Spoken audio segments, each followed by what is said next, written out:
नमस्कार, आपने देखना शुरू कर दिया है सबकी खबर और मैं हूं आपके साथ आयुष शुक्ला। मध्य प्रदेश की राजनीति और सांस्कृतिक विमर्श के केंद्र में लंबे समय से बना हुआ धार की भोजशाला विवाद अब एक नए मोड़ पर पहुंच गया है। मध्य प्रदेश हाईकोर्ट द्वारा भोजशाला को मां वाग देवी का स्थान माने जाने के बाद प्रदेश के मुख्यमंत्री मोहन यादव ने इस फैसले का स्वागत करते हुए इसे न्यायपालिका पर विश्वास और सांस्कृतिक आस्था की जीत बताया।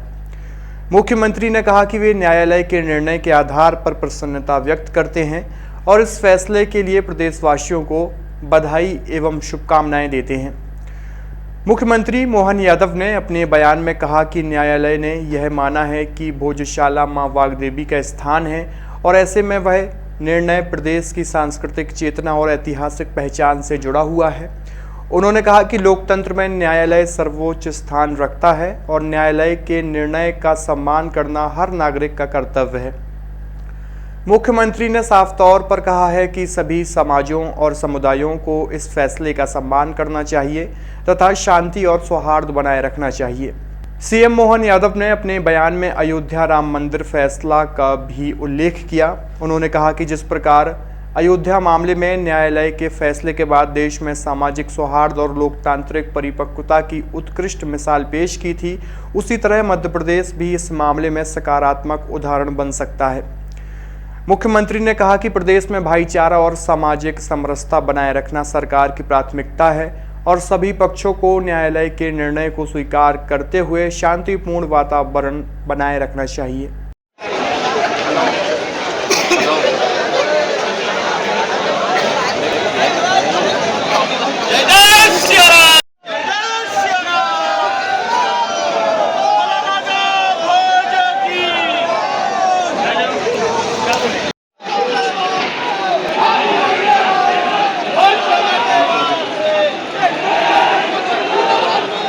मुख्यमंत्री ने आगे कहा कि भोजशाला केवल एक विवाद का विषय नहीं है, बल्कि भारतीय संस्कृति, शिक्षा और आस्था का प्रतीक है।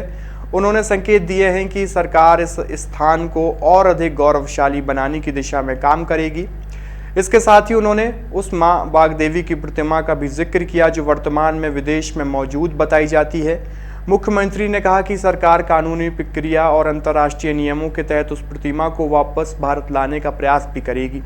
सुनिए इस पूरे मामले पर मुख्यमंत्री मोहन यादव ने क्या बड़ी बात कही। माननीय न्यायालय द्वारा वर्षों पुराना भोजशाला प्रकरण का जो निर्णय दिया है, मैं माननीय न्यायालय के माध्यम से सभी समाजजनों को न्यायालय के निर्णय के माध्यम से जो हम सबका हमारी परंपरा भी है कि हम न्यायालय के निर्णय के आधार पर इस बात का प्रसन्नता भी व्यक्त करता हूँ कि न्यायालय ने माना कि हाँ, ये भोजशाला का स्थान था जहाँ राजा भोज ने माँ वाग्देवी के स्थान के माध्यम से इस स्थान की महत्ता को विकसित किया था। मैं अपनी ओर से इस निर्णय का स्वागत करता हूँ, अभिनंदन करता हूँ, मध्य प्रदेश वासियों को बधाई भी देता हूँ और सभी लोगों से अपील करता हूँ कि इस निर्णय को सिरोधार्य करके एक ऐसा समाधान दे जिसके बलबूते पर हमने देश के अंदर अयोध्या में भगवान राम के देवस्थान के समय पे भी न्यायालय के निर्णय के आधार पर सामाजिक सौहार्दता की उत्कृष्ट मिसाल हासिल की थी। उसी परंपरा में मध्य प्रदेश भी एक दूसरा स्थान बन सकता है जब हम अपने इस समाधान के बलबूते पर न्यायालय के निर्णय के आधार पर हम अपने लिए इस निर्णय को सिरोधार्य करके एक स्थायी समाधान हमेशा परस्पर आपसी भाईचारे का बनाए। मेरी अपनी ओर से लोकतंत्र में सबसे बड़ा स्थान अगर है तो सच में न्यायालय का है और न्यायालय के निर्णय को मैं सिरोधार्य करता हूं और उम्मीद करता हूं कि अगर कोई कठिनाई नहीं हुई है तो हम आगे जाकर के इस दिशा में और ठोस कदम बढ़ा करके भविष्य में ऐसे स्थान को और अच्छे ढंग से गौरवान्वित करेंगे। जो वाग्देवी की प्रतिमा विदेश में है, हम यथायोग्य प्रकार से कानून सम्मत तरीके से उसको लाने का भी प्रबंधन करेंगे।